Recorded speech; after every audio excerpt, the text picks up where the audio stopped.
So I wanted to start creating these Terror Tuesdays on this channel, and what that basically entailed was me talking about real life horror aside from, fictional horror, which is like all the horror movies that we like talking about on this channel. I really like diving deep into realistic things like this because it just gives you an idea of how messed up the world is and how precious and fragile life is, and really gives us that scope of we really take everything for granted. There is so much things that could happen and probably will happen, unfortunately, in our lives that will ultimately just change our lives forever. I originally wanted to do them as shorts, but with the amount of information that I needed to put into Sherry Moody's video from last Terror Tuesday, I wanted to make them shorts, but like I said, with all that information I had to pack in there, I felt like it was rushed and I felt like it could have been expanded a little more. So these videos aren't going to be shorts like I originally had planned, but instead they're going to be shorter videos on this channel that will be like less than 3 minutes or whatever, because I don't want these to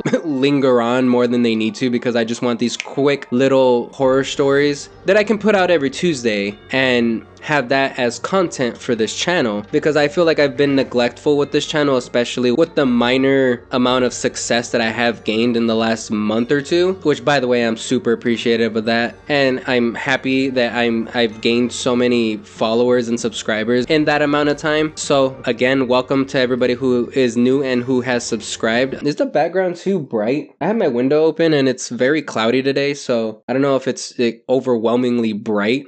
I don't know. But with that being said, guys, I want to welcome y'all to another Terror Tuesday. In this video, we are going to be talking about a man by the name of Greg Monteufel?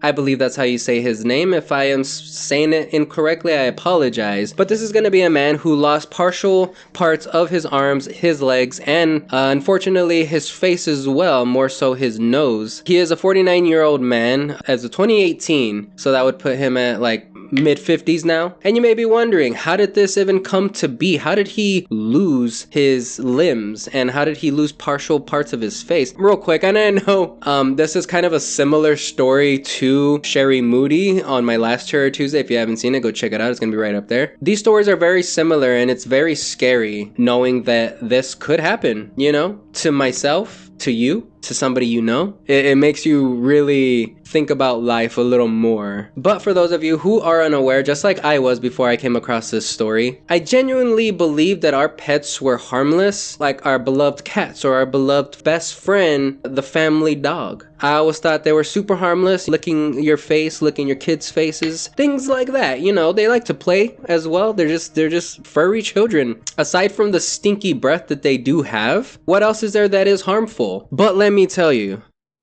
there is a germ that is called Capnocytophaga.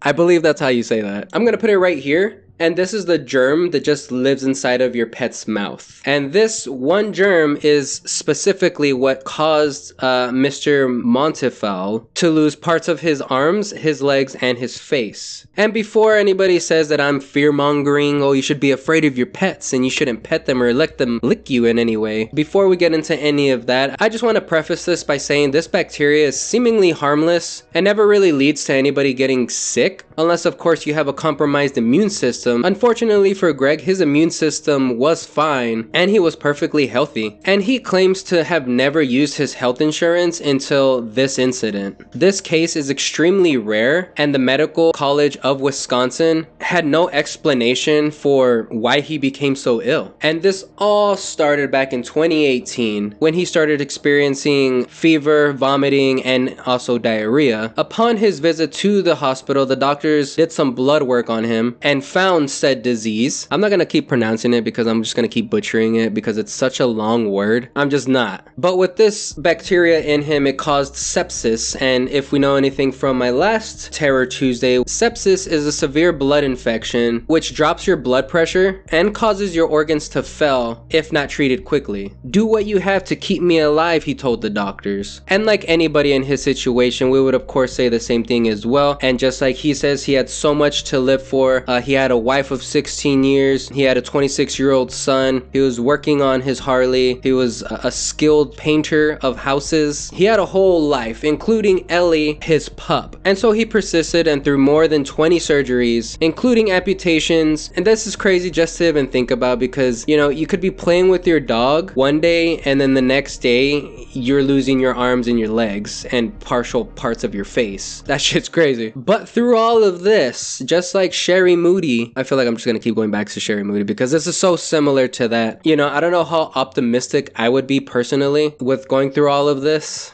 but he and his wife both stayed optimistic because he was. Greg says he didn't come this far to lay down and let this beat him, his wife said. And I'm just going to read this real quick. This is some partial parts of an article I found. He was out of the inpatient rehab unit in about 2 weeks, learning to move from his wheelchair to his bed and toilet. The usual stay is 3 to 4 weeks, said David Del Toro, medical director for inpatient rehab. Manteufel made similar quick advances using arm prosthetics and his leg prosthetics. He does not seem like any other patient I've met, Del Toro said. Says, you know, full speed ahead. And this specific situation has happened to 5 other people, and they have done research to figure out why this is happening or why this does happen to people. 3 of which did survive, and they also had to go through amputations. 2 unfortunately did not. And plastic surgeons were working on his nose as well to just try to get it like perfected. They kept doing skin grafts from his forehead. His nose seemed a little bigger than usual, but they are slowly but surely perfecting it. And you know, through all of this crazy shit that has happened to him, he did not want to get his dog tested either, nor did he want to give up his dog. You know, I love Blink and all, but it comes to a point where if this has happened to me, I would think about maybe rehoming, as unfortunate and as sucky as that will be. I just wouldn't want my children around either, because if I got infected, you know, like Greg, I wouldn't want my kids going through the same thing, no matter how much we love Blink. But it just makes you think that, in my opinion, I just wouldn't want anything to happen like that, so I wouldn't take the risk, essentially is what I'm saying. Greg Montefel's journey demonstrates the strength of the human spirit, the power of resilience, and the enduring love between humans and their canine companions. His story is a powerful reminder of the unpredictable challenges life can throw our way and the incredible capacity to rise above them, underlined by an unbreakable bond of love and forgiveness. That's beautiful. I love that. But anyways, guys, that's gonna be it. Sorry, I don't mean to make this video like jokes and all. Hopefully it doesn't come across that way. I am no way making fun of this situation or anything like that. I just use humor to cope with uncomfortable situations. But with that being said, guys, I hope you like this Terror Tuesday. I am going to be making them a little longer now, until I can perfect how to make short, sweet videos that get right to the point. I'm just going to continue shortening them until I can get to that point. You know what I mean? So these videos are going to be a little longer, not too crazy, but instead I just want them to be like quick, thought-provoking type videos. So with that being said, I hope you enjoyed this Terror Tuesday, and hug your pets, love your pets. This is a rarity that this would ever happen to you. Like I said, I'm not trying to make this video in any way to start fear-mongering and start fearing your pet, but you know, shit does happen, so just keep a precaution,